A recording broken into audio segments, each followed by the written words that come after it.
Saya deh, yang kayak gini tuh ada di semua instansi, ada di semua sekolah. 400 juta, men. Akhirnya ketangkep, korbannya puluhan, uangnya miliaran. Kampret Soetoloyo nih.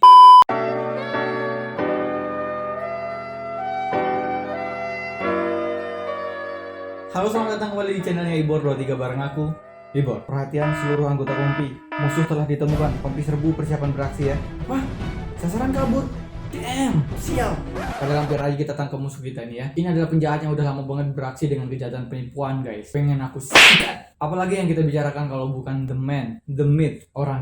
Jadi ceritanya kemarin ada yang nge-DM screenshot chat grup. Di chat grup itu temennya cerita, intinya ada orang yang nawarin bisa lolosin jadi praja IPDN. Singkat cerita dia nanya pendapatku tentang isi chat itu dan tentang isu orang dalam ini. Jujur aku udah gedeg jawabin pertanyaan-pertanyaan tentang orang dalam ini. Bahkan aku udah ngebikin video bahas tentang si kampret ini. Habis nonton video ini kalian tonton deh videonya. Link di bawah biar makin ngerti.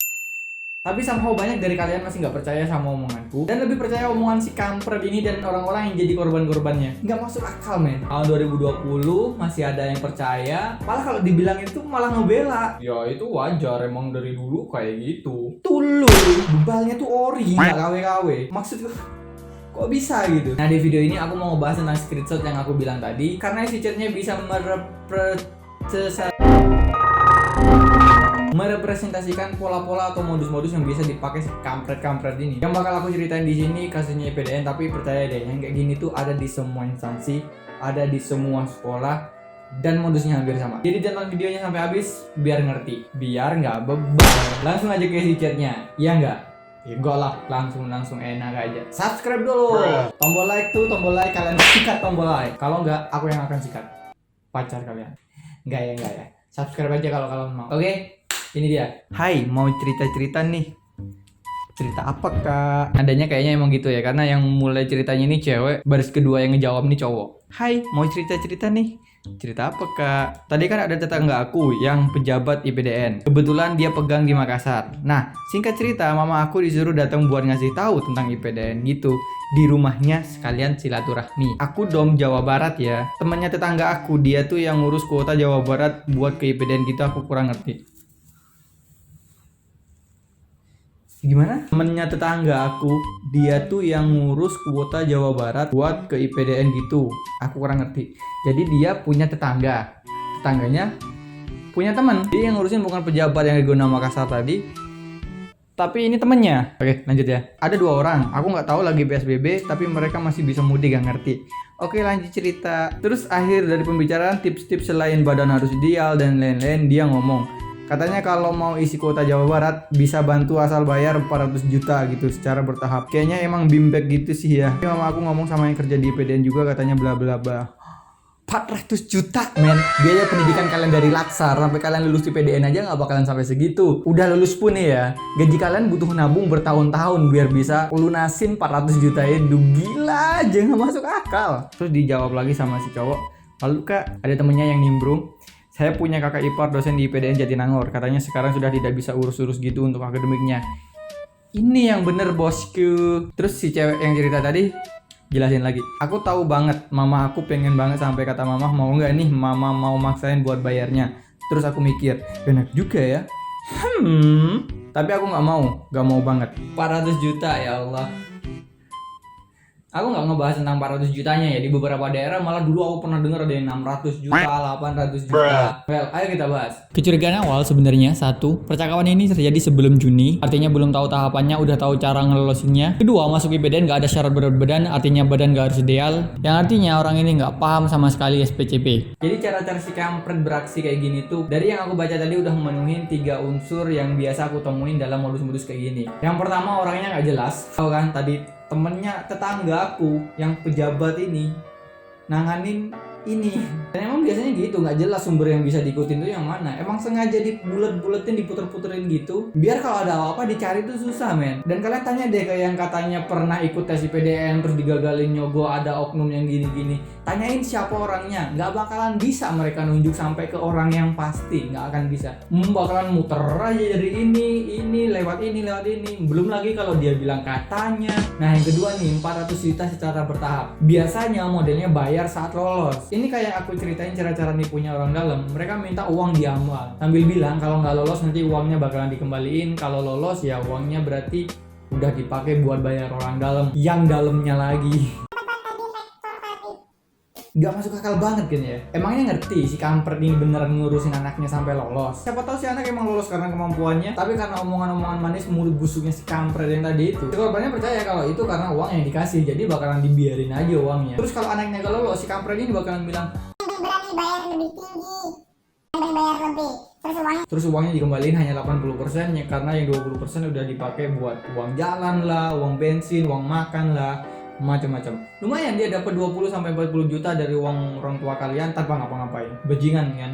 Bajingan emang. Makanya jangan ketipu, boy. Sorry ya kalau bahasanya aneh-aneh. Aku emang udah benci banget sama orang-orang kayak gini. Dan ketiga, dia bawa-bawa nama pejabat IPDN atau pegawai IPDN. Nah ini nih, kalau udah ngomongin pejabat, udah tahu dulu jabatannya apa bos. Pejabat kalau gak nanganin SPCP berarti gak berwenang. Ini lagi ngomong pejabat yang ngurusin kuota Jawa Barat. Gak ada Bambang yang ngurusin kuota, itu Kemenpan RB. Ya emang dia ngaku-ngaku aja, ngaku-ngaku pejabat IPDN yang berwenang, atau malah dia ngaku-ngaku pejabat IPDN padahal bukan.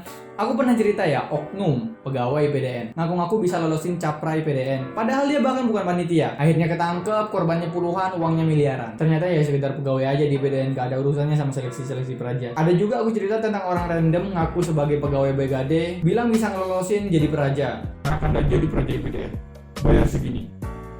Setelah aku masuk jadi pegawai BGD, dia bahkan bukan pegawai BGD. Zonggal tuh. Kasus-kasus ini kejadiannya 2 tahunan kemarin lah, dan aku udah ngasih tahu kayak gini gitu.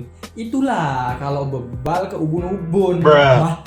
Sebenarnya banyak ya cerita-cerita modus penipuan kayak gini yang bisa aku ceritain, tapi ada yang paling aku ingat satu bakalan aku ceritain kalian. Waktu aku masuk ke Kemenpan RB nih, belum seminggu aja udah ada orang yang nyebarin SMS, nelpon, bahkan chat WA mengatasnamakan aku. Kebetulan aku jadi ajudan eselon 1 waktu itu, bilang ke orang kalau bosku, pejabat tinggi di Kemenpan RB ini, punya slot kuota buat ngelolosin jadi CPNS tahun 2019, dan dia minta sejumlah uang sebagai tanda jadi buat ditransfer ke rekening dia. Dan ada loh yang ketipu. Bayangin nggak? Puluhan juta korbannya.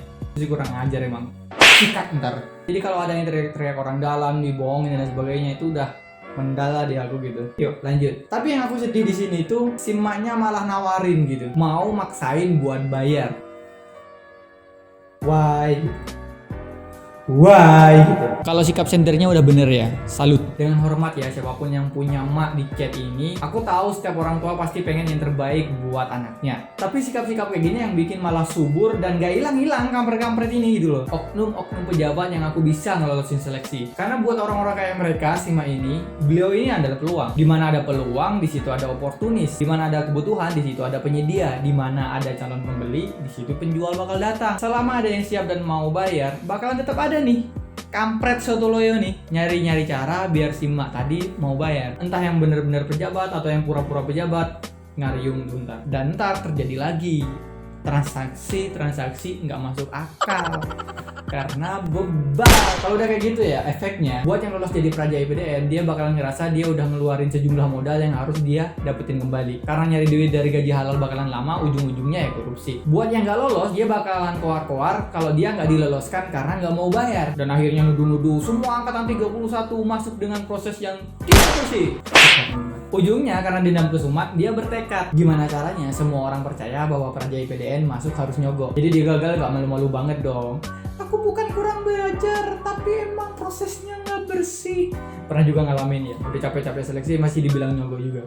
Beneran. Tapi balik ke chat yang tadi, aku percaya ini gak sepenuhnya salah beliau si mak tadi. Memang stigma yang ada di masyarakat kalau kita punya kenalan pejabat atau bahkan saudaraan dengan pejabat, bakalan gampang masuk sekolah kedinasan karena itu sekolahnya pejabat. Stigma itu ada karena kenyataannya terjadi selama bertahun-tahun dari masanya Soeharto sampai masanya SBY sebelum ada TKD. Sementara TKD masih jalan 4-5 tahun terakhir lah. Orang-orang belum tahu gimana saktinya TKD yang bahkan gak bisa dicurang oleh siapapun, termasuk aku.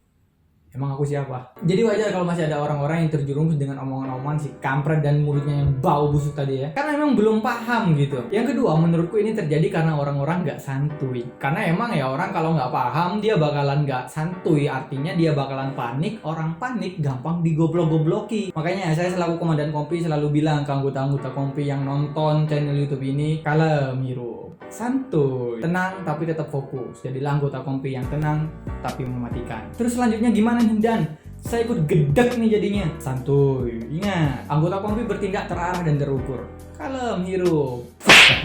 Di sini tugas kita sebagai orang yang ngerti, baik calon mahasiswanya, yang lagi pendidikan, atau yang udah alumni, even semua orang, kita mesti nyadarin semua pihak buat hati-hati sama oknum-oknum kampret kayak gini ya. Kalian sadarin tuh mulai dari orang tua kalian, lingkungan kalian, circle pertemanan kalian. Ceritain apa yang aku ceritain ke kalian, atau kalian bisa pakai cara-cara kalian sendiri. Pakai harddisk, motivasi, Alkitab, terserah kalian. Karena makin banyak orang yang sadar, berarti makin sedikit mangsanya si kampret ini. Berarti makin habis juga kesempatan mereka. Makin lama orang yang bisa ditipu udah nggak ada, mereka bakalan berhenti sendiri. Dan kalian bisa bersaing dengan tenang. Kalau lolos kalian punya mental pemenang, kalau gagal kalian tetap bermental berjuang. Kalau kalian tanya gimana cara ngehindarinya, susah. Karena kalau kalian nggak nyari mereka yang bakalan nemuin kalian itu terjadi, rekam atau lakukan hal-hal lain kayak yang video sebelumnya. Tentu sambil kita terus ngasih masukan ke pemerintah, kurang-kurangnya di mana kita laporin. Biar pemerintah juga kalau ngadain seleksi sekolah kedinasan bener-bener nggak ada celah, rapet kayak perawan. Terima kasih udah nonton video ini, tapi jangan lupa guys, subscribe karena subscribe itu gratis. Stay strong and goodbye.